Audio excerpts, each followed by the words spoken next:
Hi, my dear children, good morning. Welcome back to our science class.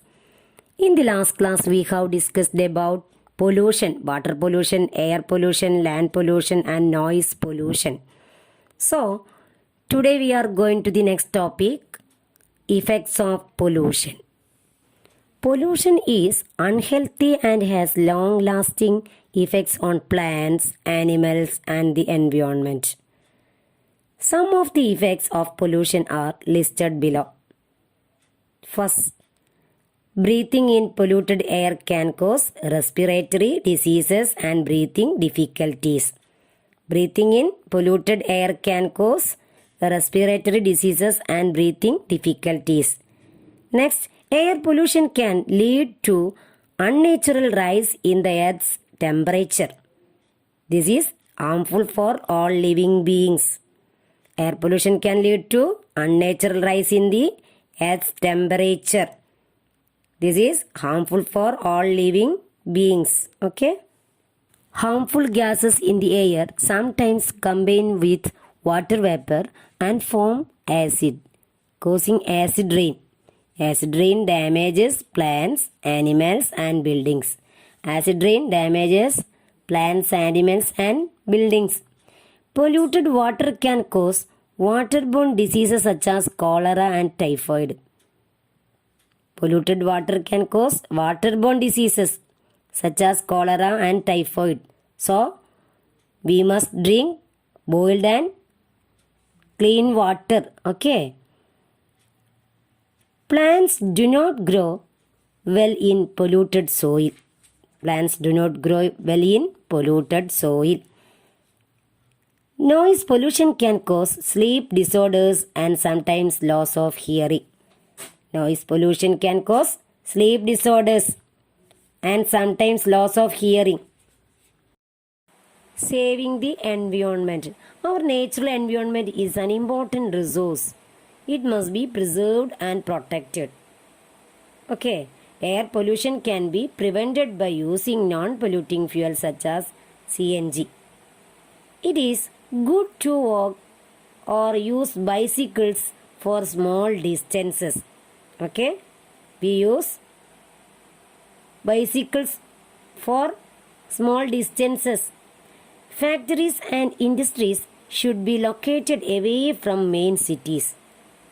Factories and industries should be located away from main cities. So, garbage and sewage should not be dumped in water bodies or on land. Garbage and sewage should not be dumped in water bodies or on land. There are 3 ways reducing environmental pollution. Compost, making biogas, and sanitary landfill. First, compost. How can we make it? Take a pot and put some soil in it.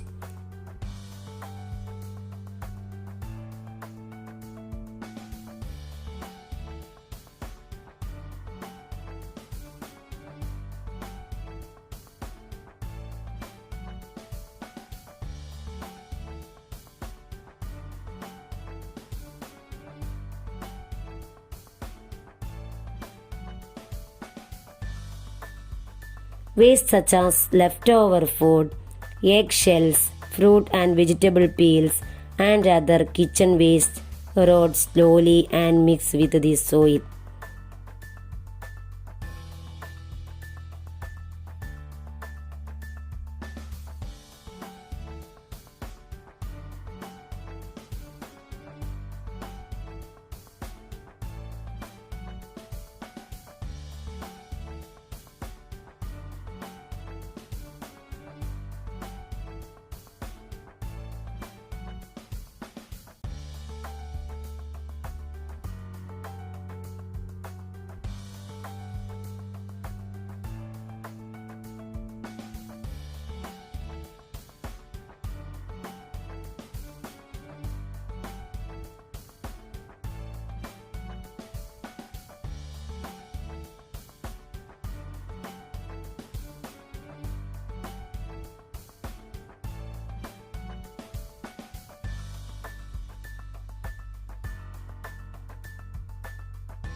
The sun, rain, air, insects, worms, and microbes work on these natural things and turn them into compost.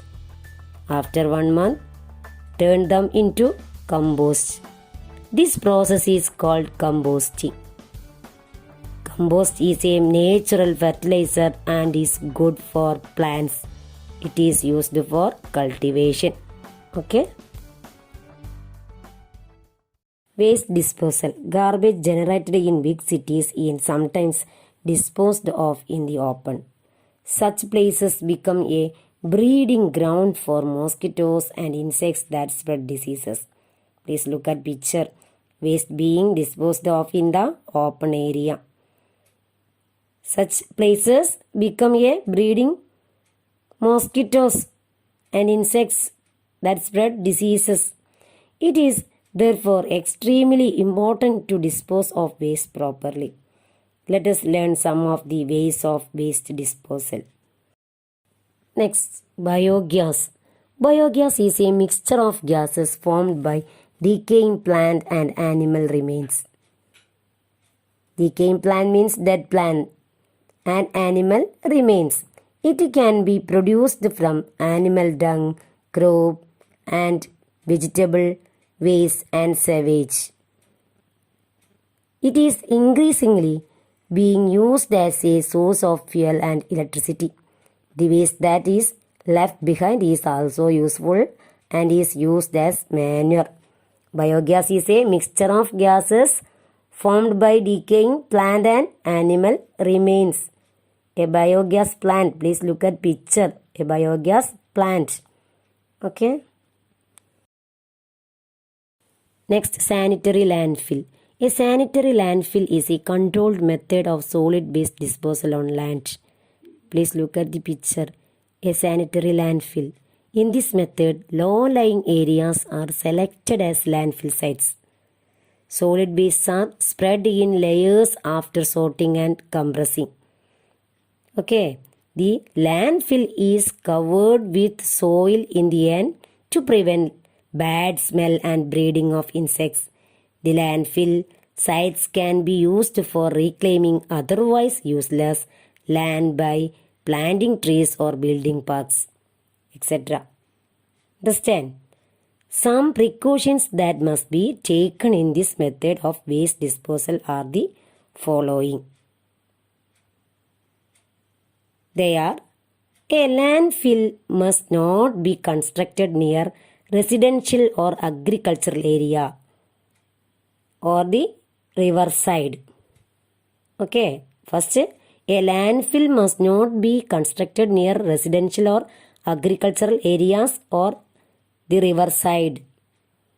Next, groundwater must be protected from contamination. Groundwater must be protected from contamination.